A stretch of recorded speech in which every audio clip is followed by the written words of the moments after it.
ఇక కాసేపట్లో MCR హెచ్ఆర్డీలో CLP భేటీ కానుంది. ఎమ్మెల్యేలు ఎమ్మెల్సీలతో సీఎం రేవంత్ కీలక సమావేశం నిర్వహించనున్నారు. ఈ భేటీలో భాగంగా స్థానిక సంస్థల ఎన్నికలు, ఎస్సీ వర్గీకరణ, కులగణన సర్వే, బడ్జెట్ ఇలా 4 అంశాలపై ప్రధానంగా చర్చించనున్నారు. రాజకీయ అంశాలు కూడా చర్చకు వచ్చే అవకాశం ఉంది. ఇక ఈ భేటీకి కొనసాగింపుగా 2-3 జిల్లాల వారీగా పార్టీ ఎమ్మెల్యేలు ఎమ్మెల్సీలతో సమావేశమవుతారు.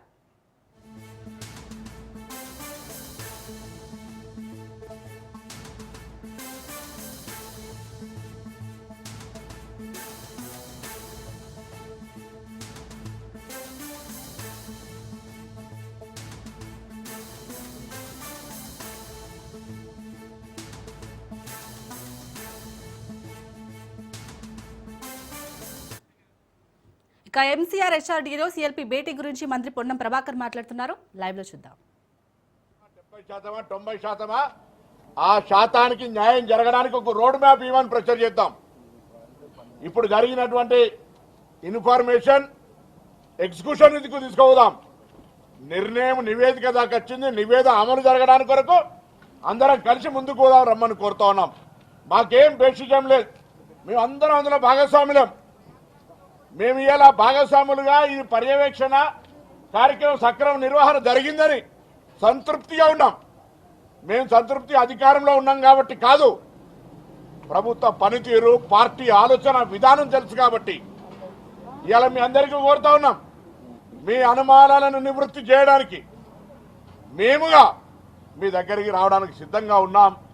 దయచేసి ప్రెస్ కాన్ఫరెన్స్ పెట్టి పబ్లిక్ను కన్ఫ్యూజ్ చేయడం, ఏదో కొంత రాజకీయపరమైన జోక్యం చేసుకోవడం వద్దు అని కోరుతా ఉన్నాం. ఇలా మనం ఒక ఉదాహరణ, స్వాతంత్రం వచ్చినప్పుడు గ్రామీణ ప్రాంత ప్రజాప్రతినిధులం. ఒక గ్రామానికి రోడ్డు లేకపోతే దీర్ఘకాలిక సమస్య అయితే రోడ్డు ఫార్మేషన్ చేసినాం. ఇవాళ కులాలకు సంబంధించి ఒక లెక్క వచ్చింది. ఈ ఉన్న లెక్క, వచ్చిన లెక్క, దాన్ని పూర్తి స్థాయిలో న్యాయం జరగడానికి, పథకాలను పెట్టుకోవడానికి, నిధులు కేటాయించడానికి, సబ్ప్లాన్ తెచ్చుకోవడానికి, ఇతరత్ర బీసీలకు లాభం జరిగేటువంటి విధంగా సూచనలు, సలహాలు, నిర్ణయాలు ఇవ్వండి.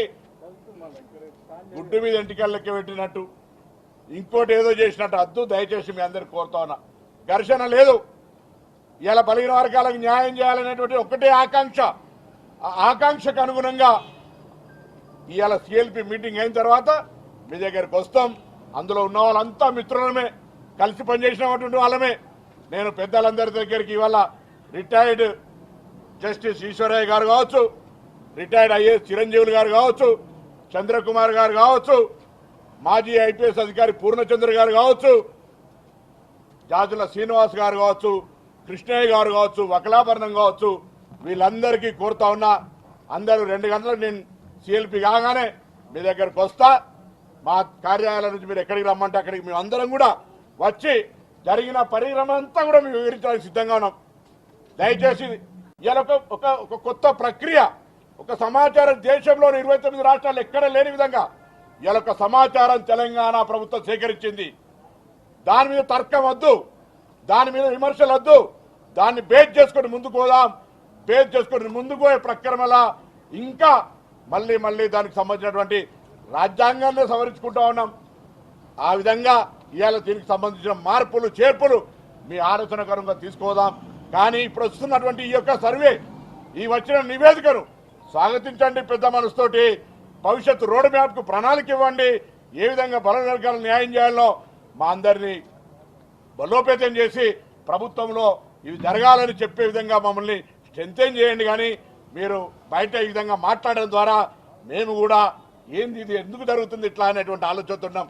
రాజకీయ ఆలోచన కొరకు, రాజకీయ ప్రేరేపణ కొరకు బలహీన వర్గాలను ఏదో రాజకీయాలు వాడుకోవడానికి జరుగుతున్న ప్రక్రియ కాదు ఇది. కాబట్టి దయచేసి ఇవాళ వచ్చినటువంటి శాతానికి న్యాయం జరిగే విధంగా రోడ్ మ్యాప్ ఇవ్వమని అడగడానికి మీ దగ్గరకు వస్తాం. దయచేసి సహకరించండి. విమర్శలు వద్దు. అనవసర రాజకీయాలు అనేటువంటి అంశాలతోటి బీసీలకు అన్యాయం జరగకుండా చూడమని అందరికీ హృదయపూర్వకంగా విజ్ఞప్తి చేస్తా ఉన్నాం. సీఎల్పీ సమావేశం